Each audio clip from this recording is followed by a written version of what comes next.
Earlier today, Team USA played Nikola Jokic and Team Serbia in their third pre-Olympic tune-up. And just to recap, in Game 1, Team USA would handle Team Canada, but there's definitely some issues with flow on offense. And in Game 2, just 2 days ago versus Australia, Team USA would dominate for a majority of the game before letting Australia come back and almost steal one from them. So today was massive for Team USA. I know everyone's talking about how these are just exhibition matches. And for me personally, I have a very high standard for Team USA, specifically this team. It's been a long time since we've had pretty much a full strength Olympic roster. And so when that happens, my desire is to see Team USA absolutely dominate as much as possible. And today versus Serbia is a great tune-up for them. They actually have Serbia in their group once the Olympics actually start, which will be in a little over a week. This is a good team. They're ranked 4th in the world. They won the World Cup last year without Jokic, and they do have the 4th best odds to win gold in the Olympics behind Team USA, Team Canada, and Team France. So let's get right into this one. If you're a Team USA fan, this is going to be a super fun video. It was an awesome game for Team USA, as the title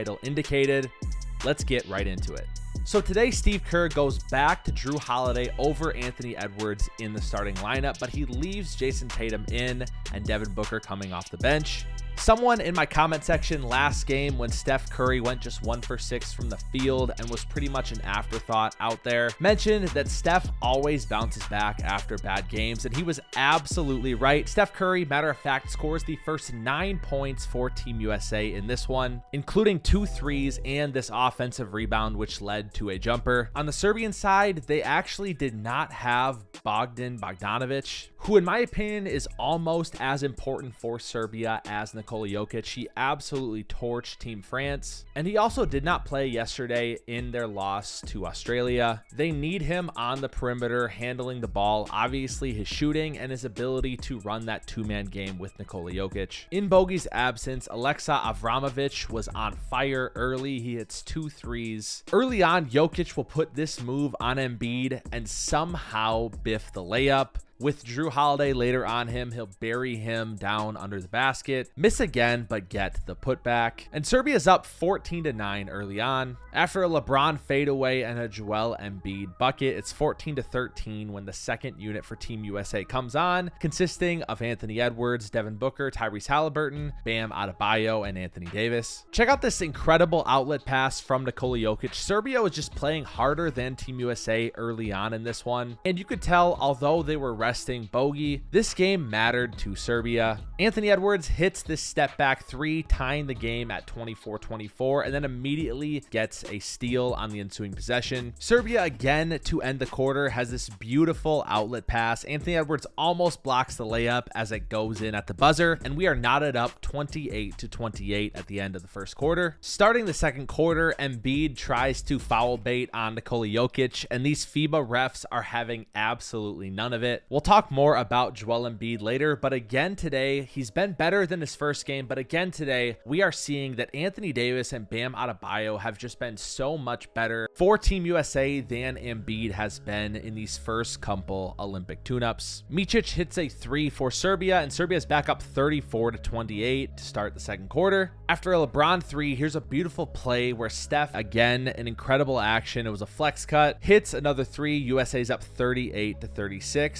Steph has 12 already. This was a pretty fun sequence. Next time down for Jokic, he finishes this hook shot. Steph goes right to the rim and scores, and then he follows it up with the next possession with a 4-point play. Steph Curry's come to play. Shout out to whoever made that comment on my last video. I'll throw it up on the screen now. 18 points for Steph Curry early on in this game. Derek White finally checks in for his first action since being added as an injury replacement for Kawhi Leonard. Anthony Edwards hits this pull-up 3, giving him 10 points early, and at this point, Team USA is starting to pull away. Jokic has a tough finish through contact. Bam makes this jumper, and then of course Anthony Davis has been phenomenal, but he's been especially phenomenal on the defensive end. He gets like 3 blocks here within a couple possessions, including 2 different blocks on Nikola Jokic. Anthony Davis is absolutely insane, and I mean, Jokic is doing the best he can here. He has this super tough finish over Bam, and then an and one trying to keep the lead within 10. But with Bogey out, he doesn't have anybody that is more than just a role player alongside of him, and that's not a shot against these Serbian guys. These role players are very good, but they aren't creators the way that Bogey's a creator. Bam hits this corner three, and Team USA is up 14 on Serbia, outscoring them 31-17 in the second quarter. And the second half was a super fun one if you are a Team USA stan like me. Drew Holiday hits a couple threes early. It's a 26-point game. I mean, look at this defense. Anthony Davis on Nikola Jokic here again. He was, I can't even say it. Anthony Davis has been probably the best player on Team USA consistently through these first 3 games. He probably has to start in these Olympics. Let's just take a look just in the second half here at all the shots that he affected. He was making Joker work a ton even when Joker would score. The US is up 25 points at the end of the third quarter, 83-58. And then in the fourth, AD gets another block. That's 5 blocks on the day.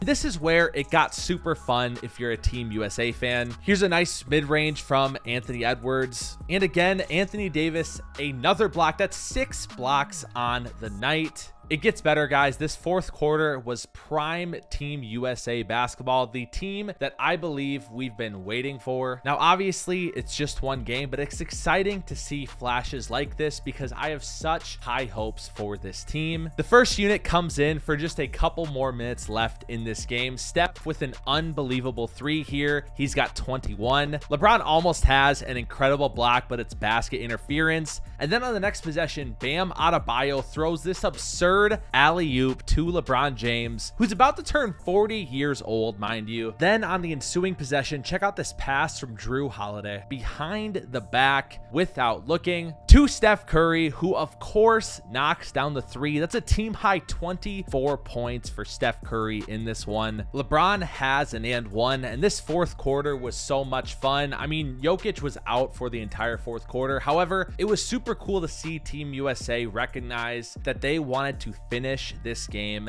in dominating fashion, even though it's an exhibition one. Maybe that Australia game was the best thing ever to happen to them. And to make things even more fun, Langston Galloway and Micah Potter get in at the end. They both hit a 3. They're just a couple of alternate guys that are there for practice. Team USA wins 105-79. This is a statement win. And like I said earlier, guys, we're covering every single game that Team USA plays during this Olympic cycle, including these exhibitions. And it may not feel like these exhibitions mean much to you, but in my opinion, every game counts of this Olympic cycle. I want Team USA to absolutely dominate this Olympic cycle. With that being said, let's take a quick look at the box score in this one. Steph Curry finishes with a team high 24 points, 6 for 9 from 3. Bam Adebayo was awesome in this one as well. He finished with 3 threes, 17 points, and 8 rebounds. Anthony Davis only had 7 points, but he had 6 block shots, 6 rebounds. And like I said, he was absolutely phenomenal. He's been the best player on Team USA so far. And then Anthony Edwards finished with 16 points as well. Jokic would finish with 16 points and 11 boards for Team Serbia. And then Alexa Avramovic finished with 14 points as well. I'm not too worried about Serbia. Bogey is the difference maker for them, and obviously they didn't have him. My semi-conspiracy theory is they're purposely holding him out versus some of these teams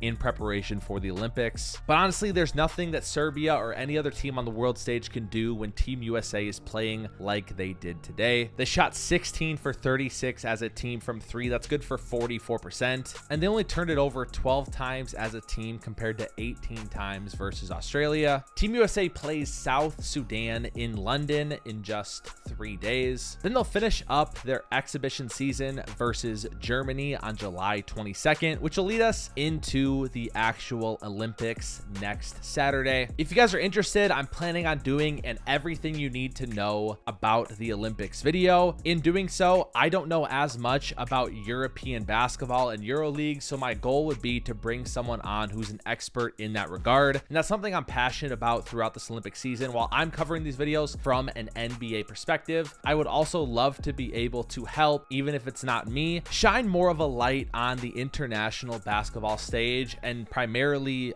these players in the EuroLeague that have never never really gotten a chance in the NBA, but they're super impactful players as well. So be on the lookout for that one. Guys, thank you so much for watching this video. Team USA is on the right page. I want to see them continue this style of play. Like late in that game on defense, they had such tenacity, even though they were dominating. And I think there's something special about that, especially the culture that we live in and even just the basketball environment we live in where everyone's worried about getting injured. The All-Star game is no longer competitive. I think this Team USA team has a chance to show the world and even show their own fans of the NBA that they take this competition seriously. That's why I'm so hard on them. Yes, the world's gotten better since the 1992 Dream Team, probably even since the 2008 Redeem Team. But at the same time, this specific Team USA is much more talented than any other team in this pool of the Olympics. So they should dominate. It's just a matter of, will they be able to play together on offense, moving the ball and gelling together? And then defensively, do they want it? Do they want to play hard? I think it's a fun opportunity. Thank you guys so much for watching this video. Be on the lookout for an Angel Reese and a Caitlin Clark video soon. And as always, we'll see ya on to the hardwood.